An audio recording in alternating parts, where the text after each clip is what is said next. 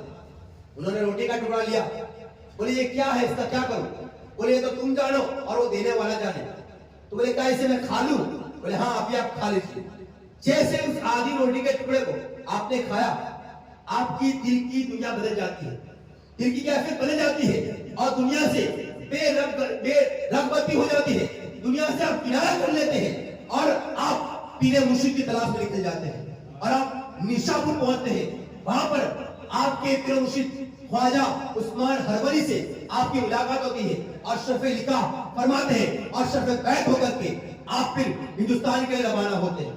ہندوستان میں بس یہ آخری بات پیش کر کے اپنی بات کو ختم کر دوں کہ ہندوستان میں جب آئے تو یہاں کا ایک سمراٹ تھا، پرتھوی راج پتوراج بھی جس کو کہا جاتا ہے، آپ کو بڑا پریشان کیا، بڑی تکلیفیں دی ہے اس بندے نے آپ کو۔ وہ یہ چاہتا تھا کہ آپ یہاں سے چلے جائیں اور یہاں پر ہمارا راج چلے، سمراٹوں کا راج ہو، وہ آپ کو پسند نہیں کرتا تھا، بڑی تکلیفیں آپ کو پہنچائی اس نے۔ لیکن ایک نقطہ میں یہاں پر جو ہم ستروی کرتے ہیں مزار پاک کی، ان کا ایک نقطہ یہاں میں پیش کرنا چاہوں میں کہ مزار پاک سے آپ کی اجمیر کے اندر جو مزار ٹیکری ہے وہاں پر آپ کی ملاقات ہوتی ہے۔ حضور غریب نواز پیدل چل کے وہاں پر جاتے ہیں اور 3 دن اور 3 راتیں مزار پاک کی بارگاہ میں بیٹھتے ہیں، کوئی لفظ نہیں کہتے، کوئی بات نہیں ہوتی ہے۔ ادھر غریب نواز کے مریدین اور خلفاء کھڑے ہیں، ادھر مزار پاک کے مریدین اور خلفاء کھڑے ہیں، نہ ان کے خلفاء کو کچھ پتا نہ ان کے مریدین کو کچھ پتا کیا باتیں ہو رہی ہیں دونوں مشائخ کے درمیان، دونوں بزرگوں کے درمیان، یا مزار پاک جانے یا غریب نواز جانے۔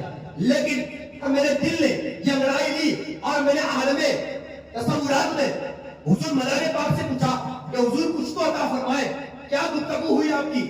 مزار پاک کی بارگاہ سے جواب آیا کہ اے بندے خدا، اے عاشق اہل بیت، اے عاشق اولیاء، ہماری جو باتیں ہوئی ہے اس میں یہی باتیں ہوئی ہے کہ حضور غریب نواز ارشاد فرماتے ہیں اے مزار پاک، آپ تو ہندوستان میں مجھ سے پہلے 200 سال پہلے سے آئے ہوئے تھے، یہاں کا ماحول کیسا ہے؟ یہاں پر مجھے حکومت اسلامی نظام سنبھالنا ہے، نبی کا اور آل نبی کا پیغام پہنچانا ہے، مجھے کیسی پریشانی آئے گی، کیسی تکلیفیں مجھے پڑنے والی ہے؟